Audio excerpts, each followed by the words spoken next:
देखिए बेटे next question, जिसके अंदर मैं आपको लॉस इन वेट के बारे में बता रहा हूं और नॉर्मल लॉस, ये दो चीजें सिखा रहा हूं। The product of a manufacturing concern passes through two process, दो प्रोसेस में जा रहा है A and B. In each process, normally 5% of total weight is lost. रास्ते में उस वेट का 5% लॉस हो जाता है। And 10% is scrap. Scrap मतलब normal wastage, which from process A and B, दोनों में 10% है, realizes ₹80 per ton एंड ₹200 पर टन। ए वाले का जो सेल करते हैं तो 80 रुपीज मिलता है, बी वाले को सेल करते हैं तो 200 पर टन मिलता है। ये अमाउंट दिया हुआ है। मटेरियल्स इन टन, ए में 1000, बी में 70। कॉस्ट ऑफ मटेरियल पर टन 125, 200। वेजेस ये रुपीज में दी हुई है 18,000, 12,000।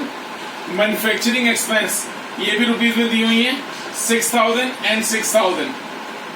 Prepare process A and B account, दोनों अकाउंट बनाने हैं, दोनों बनाने सिखा रहा हूं।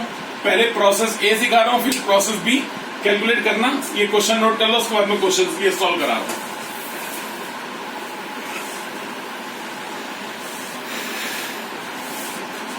देखना, फर्स्ट प्रोसेस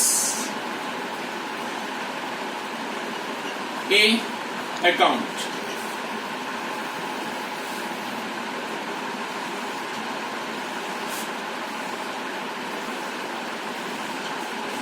फर्स्ट सेम वही, ये हमेशा लिख लिया करो, यूनिट,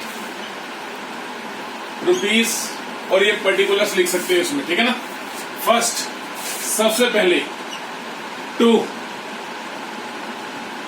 मटेरियल, देखो जी फर्स्ट यूनिट में जो मटेरियल लगाया आपने, कितने यूनिट है, 1000 यूनिट है। उसकी कॉस्ट कितनी है 125, तो 125 से मल्टीप्लाई कर दो इसको, 1,25,000 आ गया। एक यूनिट की कॉस्ट है, एक टन की कॉस्ट है 125, 1000 से मल्टीप्लाई करोगे 1,25,000। नेक्स्ट जितने और एक्सपेंस दे रखे हैं, वेजेस 18,000, मैन्युफैक्चरिंग एक्सपेंस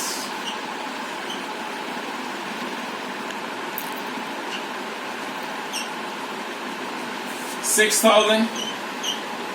बस ये लेफ्ट साइड का काम हो गया।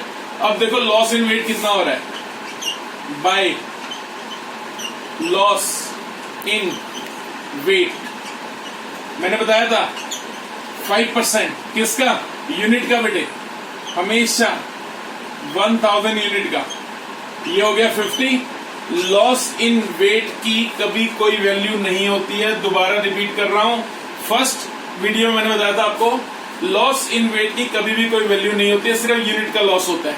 सेकंड सुनना, बाय नॉर्मल वेस्टेज, वो जो क्वेश्चन में दे रखा है 10% स्क्रैप, इसका बेटे 1000 का 10% 100, जो कि 80 रुपीज के हिसाब से आप लोग सेल करते हैं। 80 से मल्टीप्लाई कर दो 8000, बस अब नॉर्मल वेस्टेज है ही नहीं। By transfer to process B account, यहां का टोटल करो, यहां का आ रहा है 1000, यहां भी आना चाहिए 1000, नहीं आ रहा, 150 माइनस कर दो 850, 1,25,000, 1,20,000, 1,30,000, 1,40,000, 1,49,000, 1,49,000 में से 8,000 माइनस कर दो 1,41,000। अगर आपसे बोले पर टन की कॉस्ट निकालो तो इसको इससे डिवाइड कर देना, पर टन की कॉस्ट आ जाएगी। अब मैं बना रहा हूं प्रोसेस बी, वो भी साथ साथ समझ लो। ये प्रोसेस ए का आंसर आ गया। अब प्रोसेस बी देखना, ये जो आउटपुट आई है ना, ये प्रोसेस बी की इनपुट बन जाएगी, ध्यान देना।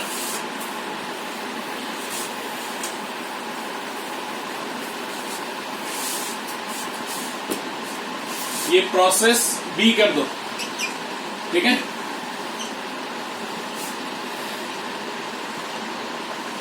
लिखो जी, टू ट्रांसफर फ्रॉम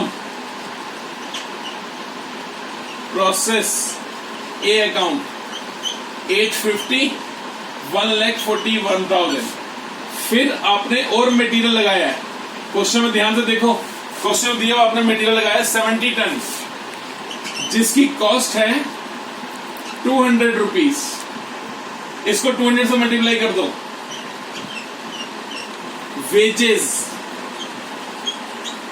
वेजेस दी हुई है 12,000, ये अमाउंट में लिखते हैं हमेशा। और मैन्युफैक्चरिंग एक्सपेंस जो दे रखे हैं 6,000, वो यहां पे लिखेंगे। फिर दोबारा बाय लॉस इन वेट, वो कैसे निकालेंगे? इनका सम 850 एंड 70 920, 920 का 5% बेटे, 920 का 5% 46, इसकी कोई वैल्यू नहीं होती है। बट नॉर्मल वेस्टेज दी हुई है क्वेश्चन में, नॉर्मल वेस्टेज है इस 920 का 10%। देखो क्वेश्चन में ध्यान से, 92 एट द रेट 200 रुपए दिया हुआ है क्वेश्चन में कि हम स्क्रैप बेच रहे हैं 200 रुपए के हिसाब से पर टन, 18,400। जो बैलेंस आ जाएगा ट्रांसफर नहीं करना, इसको लिखते हैं बाय फिनिश्ड स्टॉक। जो बैलेंस आ जाए उसको फिनिश्ड स्टॉक, जैसे 920 है 920 138 782 बच गया यहाँ पे। और यहाँ का टोटल कर लो 140 150 160 173 1,73,000 माइनस 18,400 1,54,600। कैलकुलेशन चेक कर लेना, कुछ ऊपर नीचे हो तो बस ये अमाउंट आ गया। ये हमारा लास्ट अमाउंट होता है, ये टोटल कर देना, सेम आएगा 1,73,000। पर यूनिट कॉस्ट पूछे तो इसको इससे डिवाइड कर देना, पर यूनिट टन आ जाएगा मेरे बच्चे कॉस्ट के लिए। ठीक है, चलिए।